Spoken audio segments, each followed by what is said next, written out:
Chers amis, aujourd'hui nous sommes le jeudi saint. Alors jeudi saint, d'habitude nous fêtons ça tous ensemble ce jeudi soir. Il y a une messe où nous faisons mémoire du jour où le Seigneur Jésus a célébré pour la première fois ce qui pour nous va être l'Eucharistie. Le moment où Jésus prend le pain et le vin et les bénit et donne un signe de la communion qu'il veut donner parmi nous, le signe de la nouvelle alliance dans son corps et dans son sang. On ne va pas pouvoir le vivre comme ça cette année, mais le diocèse a donné quelques petites indications pour essayer de le vivre dans une petite liturgie familiale, une sorte de... Vous savez, il y a la liturgie qui est très organisée, dans laquelle on ne peut pas bouger grand-chose parce que c'est la liturgie de l'Église, et seul le siège apostolique, donc Rome, en fait, donne les normes pour l'organiser. Voilà, ça fait partie de l'universalité de l'Église. Nous célébrons la même chose partout dans le monde, et donc du coup c'est très très unifié. Et c'est normal, et c'est une chose bonne que justement nous soyons contraints de justement pas faire tout à fait ce qu'on veut, parce que on est tous en communion avec la totalité des chrétiens, et donc c'est normal que ce soit unifié. Mais il y a autre chose, ce qu'on appelle la dévotion populaire, c'est cette façon dont on s'approprie la vie spirituelle pour en faire quelque chose de personnel et qui nous aide à suivre le Christ. Je dirais un peu que la liturgie, la dévotion personnelle, c'est comme deux pieds qui nous aident à avancer, à marcher vers Jésus. Il faut les deux. Si c'est que la liturgie, en fait, on est un peu à distance, on ne s'implique jamais. S'il n'y a que la dévotion personnelle, en fait, on est dans un individualisme pur, et en fait, l'Église large qui dépasse nos frontières, on le perçoit moins. Tout ça pour vous dire qu'il y a une possibilité aujourd'hui de vivre, non pas la liturgie, ou alors ce sera au travers de la petite vidéo à 18h30 qui donnera la messe en direct, voilà, je célébrerai les consacrés, ça ce sera la liturgie, mais vous pouvez vivre aussi d'une manière chez vous. Le symbole du jeudi saint, c'est pas d'abord le repas. Le symbole du jeudi saint, c'est, je vais vous montrer, je prends un exemple, c'est le tablier. C'est ça le symbole du jeudi saint. C'est le tablier qui est le symbole du jeudi saint. Parce que le tablier, c'est à la fois ce qu'on met pour préparer le repas. C'est aussi le tablier que Jésus va mettre pour laver les pieds de ses disciples. Le tablier, c'est à la fois en lien avec le repas, mais c'est d'abord le service.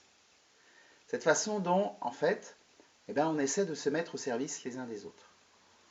Et je vous propose de vivre quelque chose de ça, spirituellement aujourd'hui.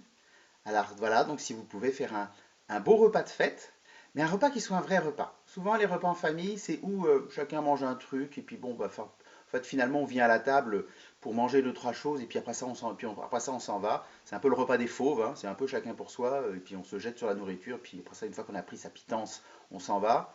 Ou alors ça peut être très très guindé, où il faut faire attention à tout, et où finalement on ne s'amuse pas beaucoup, parce que en fait c'est très... ça fait très repas officiel. Il faut faire attention à ce qu'on mange, il faut faire attention à la façon dont on tenue, etc.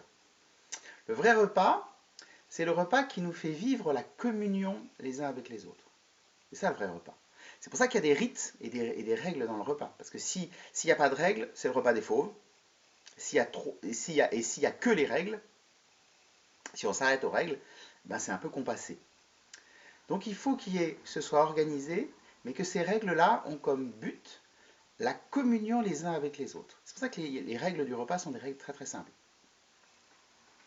On arrive à l'heure. Il n'y a pas plus agaçant pour les mères de famille que ceux qui arrivent en cours de route, parce que le repas, il y a la cuisson, il y a l'organisation, etc. Donc si on arrive après, c'est compliqué, quoi. On arrive à l'heure. Chacun choisit une place pour essayer de voir les autres, de pouvoir avoir une relation avec les autres pendant le repas. Pendant le repas, à la fois on se réjouit de ce qu'on nous donne à manger, en remerciant la cuisinière, en s'en rendant grâce, en faisant des compliments, et aussi on en profite pour se parler les uns les autres, pour être attentifs les uns aux autres, voilà, pour se dire, voilà, est-ce que je lui propose à manger, est-ce que je lui propose du pain, etc. Voilà, on essaie progressivement d'être de cette façon dont on essaie d'aider les uns les autres en proposant des choses. Et c'est là où ce que nous mangeons, qui nous fait communier, au sens premier du terme, où on mange, voilà, devient aussi communion. C'est-à-dire qu'en fait, ça devient un lieu de vrai partage, où la parole circule, où chacun peut parler, où chacun peut être ce qu'il est, dire ce qu'il a au fond de lui, être simplement lui-même dans cette joie de la rencontre. Voilà ce que doit être pour nous le repas. Et pour que ce soit vraiment ça, eh ben, il faut être dans la première communion, la communion de départ, qui est la communion avec le Père. Voilà, c'est nous bénissons le repas, parce que nous savons que si nous pouvons nous réunir, c'est que Dieu nous rassemble. Dieu fait de nous une famille, un lieu où nous nous rassemblons. Et donc, nous le remercions en rendant grâce pour ce qu'il nous donne à manger, et parce qu'il nous donne aussi nos frères et sœurs, nos parents qui sont là autour de nous. Voilà, donc le repas doit être d'abord dans le remerciement, l'action de grâce, voilà, et le remerciement à la fin du repas. Vous savez, l'action de grâce, on remercie le Seigneur pour ce que nous avons vécu, et au début, nous le bénit parce qu'il voilà, il nous réunit. Pour ça, il faut cultiver une disposition du cœur qui va à rebours de ce que nous vivons habituellement, de notre société moderne, qui est très individualiste, où c'est grosso modo, moi d'abord, les autres, je m'en moque. Voilà. Ou alors, c'est un peu chacun pour soi et Dieu pour tous. Et même notre société qui peut être très affectueuse et affective, en fait, il y a un côté, je ne suis pas prêt à me mettre mal à l'aise, à en rabattre ou à faire de la place pour l'autre. Voilà, le repas, c'est la capacité d'accueillir l'autre qui vient, voilà, qui vient à ma table. Celui que j'invite, ou autrefois ce qu'on appelait la part du pauvre, la partie en plus qu'on avait prévue dans le repas pour celui qu'on est prêt à accueillir. Voilà.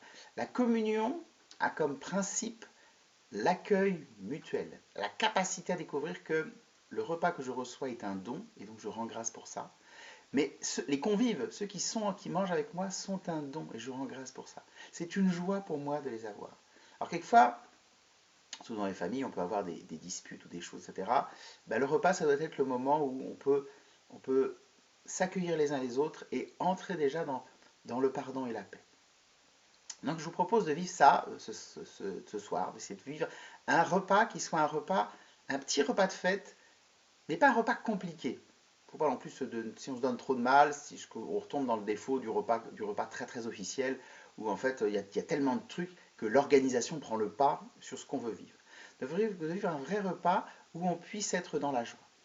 Nos frères américains ont un grand repas de famille qui est très célèbre, qui s'appelle Thanksgiving, où en fait au cours du repas, on rend grâce pour quelque chose. On remercie le Seigneur pour quelque chose. Et bien c'est plutôt pas mal. Moi quand j'étais au séminaire, nous avions des séminaristes américains. On avait Kevin, et on avait Dennis, et voilà, et puis qui était très très sympa, et qui, parce qu'ils étaient là, du coup on a fait Thanksgiving ensemble, et qui nous ont dit, voilà, surtout dans les familles catholiques, à Thanksgiving, on rend grâce pour quelque chose, pour quelqu'un, pour quelque chose qu'il nous a donné. Donc c'est peut-être une bonne idée au moment du repas, d'essayer de faire un petit tour de table pour dire, voilà, de quoi je rends grâce, de ce que je vis, de ce qu'il y a autour de moi. De quoi je veux remercier le Seigneur parce que c'est une chose bonne. Alors, des petites pistes très simples pour vous aider à vivre un repas de communion, où en s'accueillant et en faisant de la place l'un à l'autre, on vit cette grâce de la communion. Ce que le Seigneur Jésus vit lui-même en se mettant au service. Finalement, c'est pour ça qu'on prend l'évangile de Saint Jean, c'est qu'on voit bien que le cœur, c'est pas d'abord le repas, c'est la communion, que c'est cette capacité de faire communion ensemble, c'est ça le cœur. Et c'est pour ça que c'est l'Eucharistie. Et c'est pour ça que ce qu'on mange n'est pas le plus important. C'est pour ça que Jean est même capable finalement de parler de la communion et du repas sans parler finalement de choses à manger.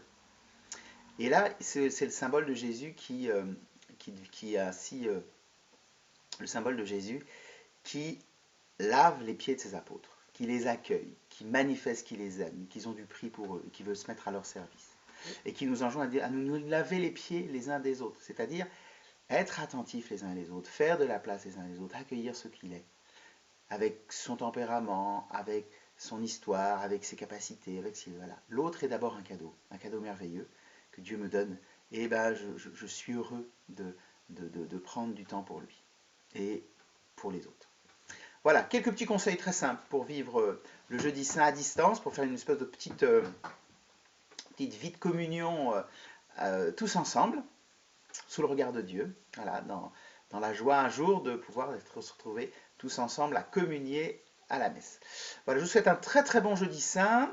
Je vous rappelle la messe à 10h30 avec l'évêque en direct, la messe chrismale, et ce soir à 18h30 pour ceux qui peuvent, la messe du jeudi saint retransmise en direct de la chapelle Saint-Joseph. Voilà, très bon jeudi saint à tous et à demain.